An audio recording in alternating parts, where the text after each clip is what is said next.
Hey guys, Nino is back. First things first, I want to apologize for my voice because I've been sick for the last week or so. And prior to that, I was at WPPI in Las Vegas at the big convention. So about 2 weeks now between the convention and being sick, I didn't have a video uploaded, but I'm back today and I've got a free action for you. Now, this action is something that I have given out before and we've talked about before. And I've renamed it and I'm going to explain it again, but explain why I've renamed it. And I'm going to challenge you to figure out different ways that could be beneficial. So let me explain. It's generally pretty subtle, but it creates just a shift in focus. Now, I don't mean sharpening or blurring. No, not that kind of focus, but your attention. Okay, so let's start with this shot. I like the shot. It's good. I did this years ago, and I feel like the shot works fine. But between the bright bodysuit is perfectly white, super bright on the shot, and then just overall the way the light hit and all that, I don't hate it, but let's say I want her face to be more of the focus. Again, not sharpened focus, but like attention focus. All kinds of ways that we could go about doing it. But here's a real fast way that I do with some regularity. So all it takes is make a brand new blank layer. You got to start with that. You can literally paint with any color, any type of brush you want, just as long as you create an area. This area is going to be your selection. So at the moment, I've got a foreground color, and 100% opacity, 100% flow, very soft brush with a zero hardness, whatever. I'm going to say I want the face to be the brightest part, okay? And then I'm going to run this on that layer now. I'm going to run Luma Focus Mask. It'll remind you, of course, that this is what you have to do. You have to start in a blank layer, paint over the area that you want, etc., and then go. And there it is, it's done. Let's see what happened and then kind of explain some things. If we turn it off and on, off and on. By default, both of these curves layers start at 50% opacity and the entire folder is at 100% opacity. So you could immediately make it 50% on the folder. It's very subtle. Look at this. Off, on, off, on. You see how it just brings the attention to her face, almost as if the lighting hit slightly different. Now, this is a little bit of a, not necessarily light reshaping, but it's a way of changing the focus of the light. Here again, though, you want to be subtle. Let me show you what happens if you go 100%. That looks a little on the fake side, okay, but you want to be subtle with it.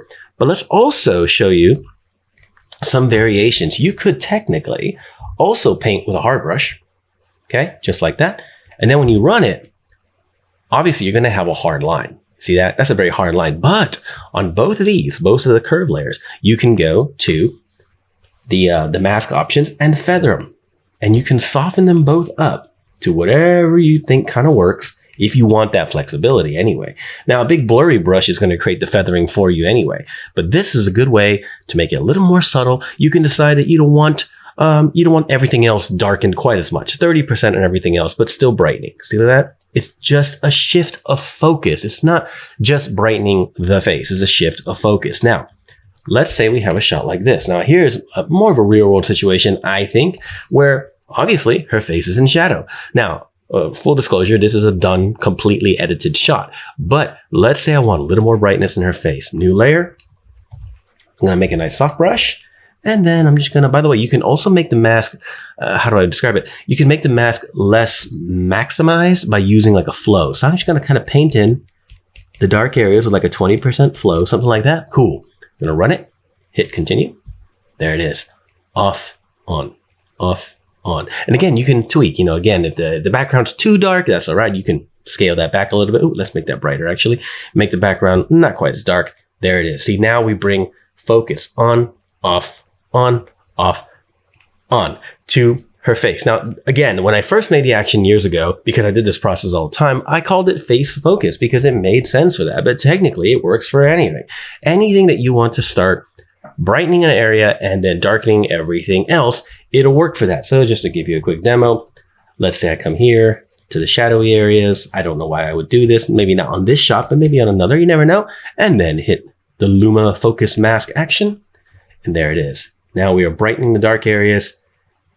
See that? So it's like a smart way of doing like a type of compression, but a compression that's not linear, a little, because it uses curves. So I want you to experiment and play with it because even though it seems so specific, I've had students in the past tell me, that is so specific. Why would I ever use that?